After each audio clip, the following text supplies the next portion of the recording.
Hi friends, welcome back to Jeeva சமையல். எல்லோரும் எப்படி இருக்கீங்க ஃப்ரெண்ட்ஸ்? இன்றைக்கி வீடியோவில் எப்படி ரிங் முறுக்கு ஈஸியாக செய்யலான்னு பார்க்கலாம் வாங்க. நீங்கள் இன்னும் நம்ம சேனல் சப்ஸ்கிரைப் பண்ணலைன்னா சப்ஸ்கிரைப் பண்ணி வச்சுக்கோங்க. கூடவே வர பெல் சிம்பலில் ஆல் அப்படிங்கிறத செலக்ட் பண்ணி வச்சுக்கோங்க. அப்போ தான் நான் போடுற வீடியோஸ் உங்களுக்கு நோட்டிஃபிகேஷனாக வரும். நான் இன்றைக்கி ரிங் முறுக்கு செய்கிறதுக்காக 1 டம்ளர் இட்லி அரிசி எடுத்து ஊற வச்சு மிக்ஸி ஜாரில் போட்டு அரைச்சி அதை சலிச்சு எடுத்துருக்கேங்க. அதை இப்போ வானலியில் போட்டு லேசாக வறுத்துக்கலாம். வறுக்கும்போது அந்த பச்சை ஸ்மெல் போய் ஒரு நல்ல ஒரு வாசனை வரும். மாவு நல்லா வறுத்துட்டோங்க, அது தனியாக எடுத்து வச்சிடலாம். நான் இன்றைக்கி 1 டம்ளர் அளவுக்கு மாவு எடுத்துருக்கேங்க. அதுக்கு 1.5 டம்ளர் அளவு தண்ணி எடுத்துக்கிட்டால் கரெக்டாக இருக்கும். ஒரு வானலியில் ஊற்றி அதை நல்லா கொதிக்க வச்சிடலாம்.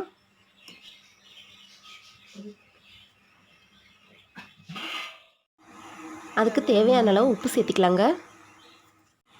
காரத்துக்கு தேவையான அளவு மிளகாத்தூள் சேர்த்திக்கலாங்க. கூடவே 1 டேபிள் ஸ்பூன் அளவுக்கு ஓமம் சேர்த்துக்கலாங்க. இது ரெண்டும் ஒரு 2 நிமிஷம் நல்லா கொதிக்கட்டுங்க. இப்போ பாருங்கள், தண்ணி நல்லா கொதிச்சிருச்சு.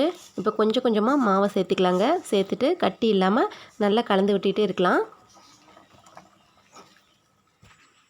இப்போ கொஞ்சமாக எண்ணெயை சூடு பண்ணி சேர்த்திக்கலாங்க. கூடவே 1 டேபிள் ஸ்பூன் அளவுக்கு கடலை மாவு சேர்த்திக்கலாங்க. 1 டேபிள் ஸ்பூன் அளவுக்கு வெள்ளை எள்ளு சேர்த்திக்கிறேங்க.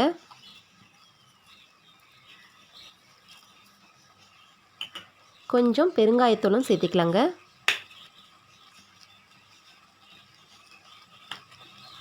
சேர்த்துட்டு இது எல்லாத்தையும் நல்லா கலந்து விட்டுக்கலாங்க.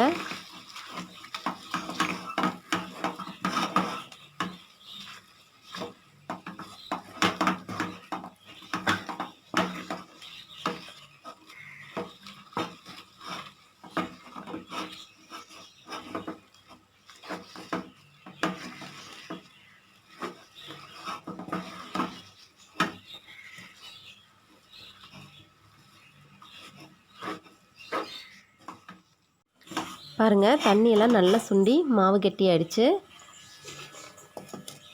இது கை பொறுக்கிற அளவுக்கு ஆறட்டுங்க. அப்படியே எடுத்து வச்சிடலாம். கொஞ்சமாக ஆறுனதுக்கப்புறம் தான் நம்ம ரிங் பிடிக்க முடியும்.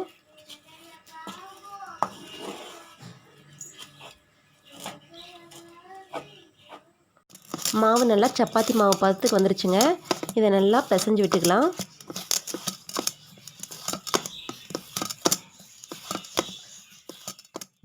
இந்த மாதிரி சின்ன சின்ன பால் எடுத்து உருட்டிக்கலாங்க. நல்லா உருட்டிட்டு கையிலேயே அப்படியே வச்சு ரோல் பண்ணலாங்க. பாருங்கள், இந்த மாதிரி ரோல் பண்ணணும். அப்போ தான் நமக்கு ரிங் மாதிரி பிடிக்க முடியும்.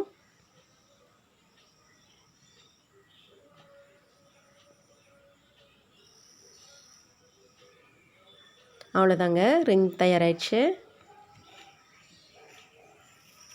இதே போல் எல்லா மாவும் பிடிச்சிக்கலாங்க.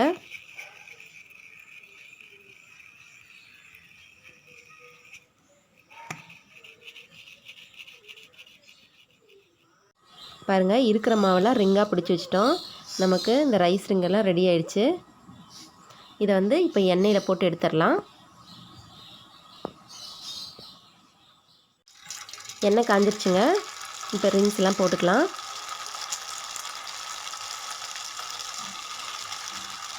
இது மிதமான சூட்டில் நல்லா பொறுமையாக தான் வேக வைக்கணுங்க.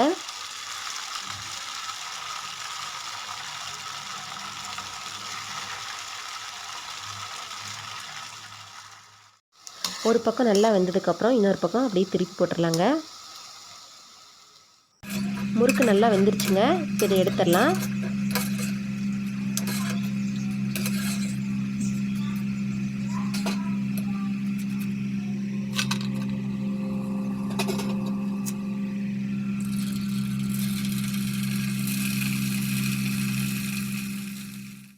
நம்ம ரிங் முறுக்கு நல்லா மொறுமொறுன்னு சூப்பராக தயாராகிடுச்சுங்க. நீங்களும் இதை ட்ரை பண்ணி பாருங்கள்.